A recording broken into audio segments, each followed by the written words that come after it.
There's a lot of people now, they're living in their van, they're living in their travel trailer and traveling the U.S. Do you think it'd be easier when you're younger to do that, like we were? Or do you think it's when you get older? I was just saying that I'm really happy that I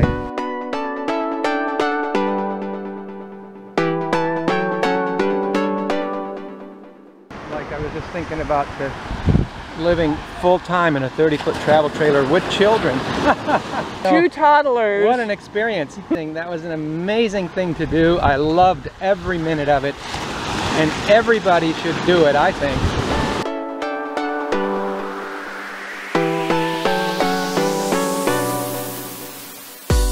You know, there's a lot of people now, they're living in their van, they're living in their travel trailer and traveling the U.S. What do you think about, I mean, do you think it'd be easier when you're younger to do that, like we were? Or do you think it's when you get older? I was just saying that I'm really happy that I took the plunge and did what I wanted to do to enjoy life when I was younger, and that was living in full-time in a travel trailer, because now I realize that conditions are such that a lot of mature folks are doing it nowadays out of necessity. I realize that. And so I'm not trying to downplay that. I think it's a great option for a lot of people, and I think that they're amazing people. So please don't take anything I say as disparaging. But I'm just saying, though, that personally, right, I'm happy I did it when I was younger. And because if I had the choice, I would much rather do it when I'm younger as a way to enjoy life. And it is a way to enjoy life. A lot of mature folks are finding out it gives them a lot of freedom and a lot of opportunity to enjoy their days. But on the other hand, you know how it is.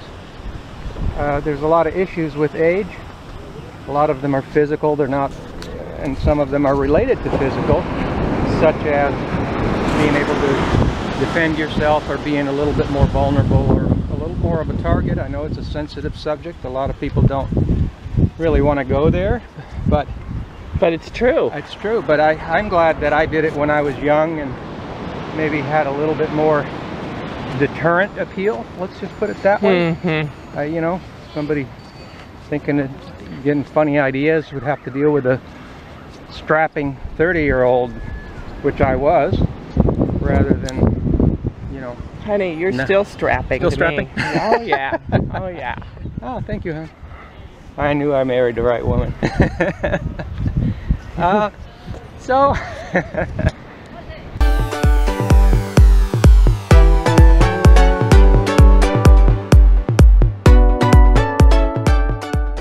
yeah, that's the one thing. I'm real glad I did it when we did it. We did it when we did it. We can look back and say, wow, that was really fun and a great time. So I'm just glad I didn't wait. But to all of those that are mature and getting into that now, listen, do it anyway. This is not a discouragement. There's just a few more challenges, and you can confront those challenges, you know. It's like everything else in life. You have to confront challenges no matter what. Back then the challenge was the cost, the making money part. But I had that part taken care of with a portable service. So we've had several people write in that were people alone living in a van in the States, and I realize a lot of this decision making is based on cost, but back then our decision making was cost is always something you have to look at. Obviously you have to work within your budget, but back then it was about freedom and enjoying life on a daily basis, and just the ability to change your location when you live in a travel trailer. If you're tired of a place or you don't like your neighbors, they're not friendly or whatever, you can boom, pick up and go to a new one. You can see everything. The North America is so large that there's so much to see and do, and there's always something new and interesting, and so it's an interesting life. It's a fun life. Doing it right away was great, but like I say, a lot of the mature folks are doing it now, and go for it. You know, I mean, it's a way to still get the enjoyment out of it and do all the things that maybe you haven't done, and have the change of sceneries and the change of seasons and the wonderful, new locations. And if you have friends or family that you can visit, that's even better, you know, because it always makes life better. And I shouldn't say always. It can in a lot of circumstances. Voila. And so go for it, you know. But we have had, I was starting to say, a couple of people write in that were living in a van in the States, and we're thinking, well, maybe, you know, I've done this and I've seen everything and I'm done. Maybe I want to do the abroad thing now.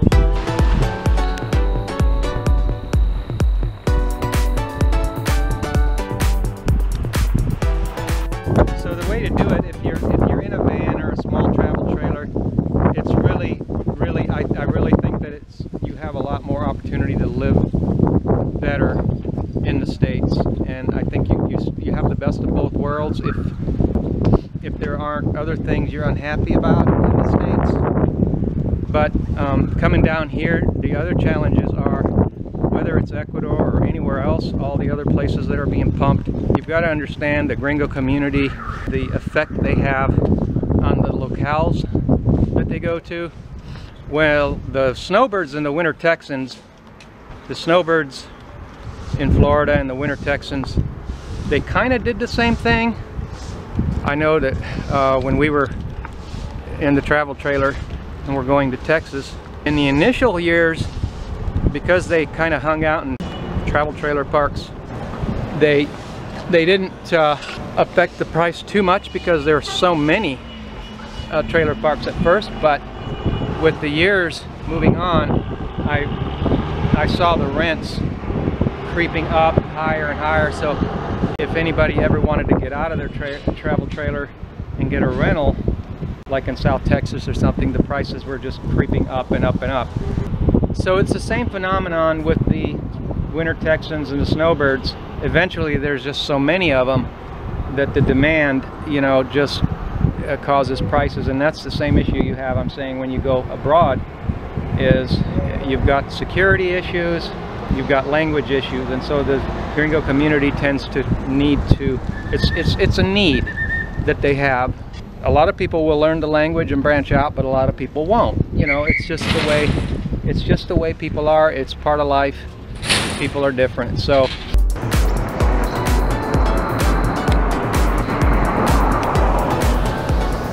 if you're in a van, we've had people write in, doing something like this, understand the challenges are just different. You're just swapping one set of challenges in the States for another set of challenges here. But if you are in that group that is language proficient, and a lot of gringos already know Spanish, we just recently met some nice people that were language teachers in the States for all their lives. They already know Spanish, French, and all this stuff, and English. So for the minority like that, that are language proficient and don't have a need, there's always a need to have some gringos around, okay? You don't really want to be isolated as a gringo by yourself. For most people, it's not ideal. So you want to be close to them because they're nice people, and you know, and we love you. We love gringos, you know, they're amazing people. But I'm saying that for some of you, with the language proficiency and a little bit of a different skill set, it takes a little bit of a different skill set to live outside of a gringo community. It's the kind of skill set that you see a lot of people have that are yard sailors and bargain hunters and have this kind of attitude. You have to have, we used to call it the frugal attitude. If you have the frugal attitude and you are a bargain hunter and you understand and are comfortable with this kind of skill set, then for you, you may be able to make the transition from living in a van. But if you're just getting a check and living in a van or a small trailer and you don't really do any of that stuff, and you know, it's not really your skill set, you're just boondocking or whatever, or, you know, staying in somebody's property, I would think again, because you know, you're going to end up being dependent on the gringo community. And unfortunately, a lot of the retirement gringo community has a lot more money than you know, than us frugal folks, and they'll outbid you on everything, and you won't enjoy it. So anyhow, just trying to help you out there. I know there's a lot of you out there that are in that situation and you're wondering, should I sell my van and go to Ecuador or some other country? And then you've got airfare, you know, you got to consider, and all these things. All right, guys, hey, as always, we just thank the good Lord that we're here and enjoying another wonderful day. This guy wants us to eat at his restaurant. He's waving profusely. Go on, he's on camera, he's getting shy. Come on, come on. Next time, we'll do it next time. Did you enjoy your beach walk this morning, sir? Very much so, yeah. Good. I like the beach. Yeah, that's why we're here.